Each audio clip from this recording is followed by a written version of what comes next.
Radhe Radhe friends, welcome back to another study vlog. तो आज के सुबह की शुरुआत होती है सुबह के 10:30 बजे से, क्योंकि सुबह पढ़ाई करने में मेरे 10-11 बज ही जाता है इजीली।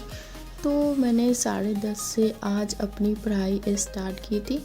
तो आज सबसे पहले मैंने स्टार्ट किया था बेसिक रिवीजन करना, जिसमें मैं स्क्वायर, टेबल, क्यूब ये सारा रिवीजन करती हूँ।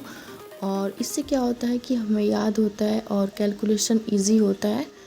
तो रिवीजन करने के बाद मैंने यहाँ पे स्पीड मैथ्स का प्रैक्टिस किया था, जिसमें मैंने 20 question simplification, 20 approximation and 20 question quadratic equation के ही लगाया था। एंड 10 क्वेश्चन जो था वो नंबर सीरीज़ था, मतलब रॉन्ग नंबर सीरीज और मिसिंग नंबर सीरीज़ था। देन उसके बाद फिर मैंने स्टार्ट किया था क्वांट्स का रिवीजन करना। तो इसमें मैं रेशियो एंड प्रोपोर्शन का रिवीजन कर रही थी। तो यहाँ पे सर जो भी क्वेश्चन करवा रहे थे तो मैं वो खुद से ही सॉल्व कर रही थी, और जब सॉल्व हो जा रहा था तो फिर वीडियो को स्किप कर के देख रही थी एंड फटाफट मैं सॉल्व कर रही थी। तो ये लेक्चर जो 2.5 घंटे के आसपास का था, तो मैं 2x पर देख रही थी। तो 1.5 घंटे के आसपास मेरा लेक्चर कंप्लीट हो गया था, मैंने ख़त्म कर दिया था।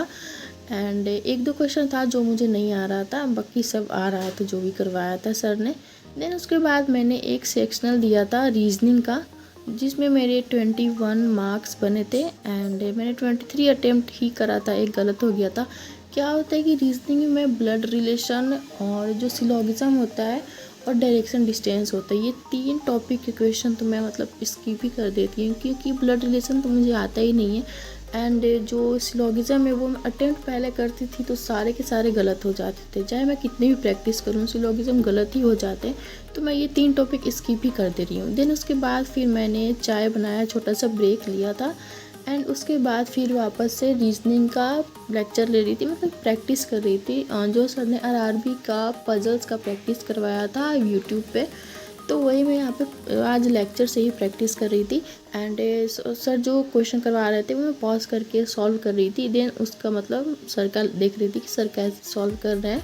तो इस तरह से मैंने आज पजल्स का जो 6 पजल था, 6 पजल का ही प्रैक्टिस किया, पूरा लेक्चर नहीं देखा था।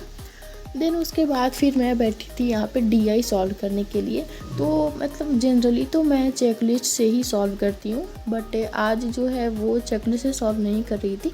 जो टेक्स्ट बुक में होता है topic wise, chapter wise test होता है, तो वहीं से मैं डीआई सॉल्व कर रही थी। और आज मैंने टेबुलर डीआई सॉल्व किया था। तो इसमें टोटल 4 डीआई था, जो 1 मेरे से नहीं बना था और 3 मेरे से बन गया था, और 5-5 क्वेश्चन थे चारों डीआई में।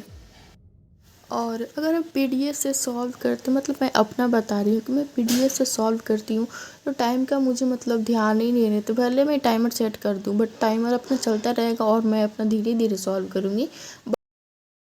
तो मैंने सोचा है कि टेक्स्ट बुक में जो भी चैप्टर वाइज हैं और टॉपिक वाइज हैं टेस्ट, तो उसी से मैं सॉल्व करूँगी, क्योंकि वहाँ पे क्या होता है कि टाइमर लगा होता है एंड हमारे पास प्रेशर बना होता है कि हमें जल्दी टाइमर ख़त्म होने से पहले सॉल्व करना है। तो देन मैंने इसी तरह से डीआई सॉल्व किया एंड डीआई सॉल्व करने के बाद दोपहर में मैं थोड़ा देर के लिए सो गई थी, 1-1.5 घंटे के आसपास का। एंड अभी मैं प्री पे फुल फोकस कर रही हूँ, मतलब दिन भर में रीजनिंग, क्वांट रीजनिंग यही सब मेरा चल रहा है। चाहे कहीं भी क्वेश्चन मिले, बस मैं प्रैक्टिस ही कर रही हूँ आजकल। दिन शाम में उठने के बाद मैंने नाश्ता किया था एंड उसके बाद फिर एक फुल मॉक लगाया था, जिससे मेरे काफ़ी ख़राब मार्क्स आए थे। इसमें क्या था कि रीजनिंग का सेक्शन मुझे काफ़ी टफ लगा था एंड क्वांट में मेरा बन गया था। हमेशा की तरह मैं अर्थमेटिक अटेम्प्ट ही नहीं कर पाती हूँ क्वांट्स में, तो यही कुछ मेरा स्कोर था। देन उसके बाद फिर मैं चली गई थी डिनर बनाने के लिए एंड आज डिनर में बन रहा था पनीर का सब्ज़ी एंड रोटी। तो यहाँ पे मैंने डिनर बनाया, उसके बाद फिर सबको खाना खिलाया और फिर मैंने भी डिनर कर लिया था। डिनर करने के बाद थोड़ा सा रेस्ट किया, 5-10 मिनट का फ़ोन वोन चलाया।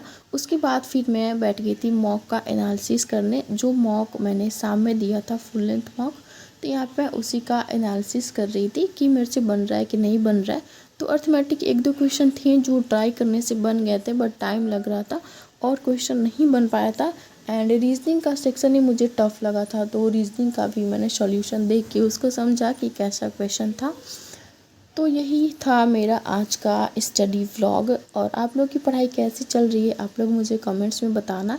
एंड आरआरबी के मॉक में आपके कितने मार्क्स आ रहे हैं ये भी मुझे बताना। एंड वीडियो अच्छा लगा तो प्लीज़ वीडियो को लाइक शेयर और चैनल को सब्सक्राइब करना।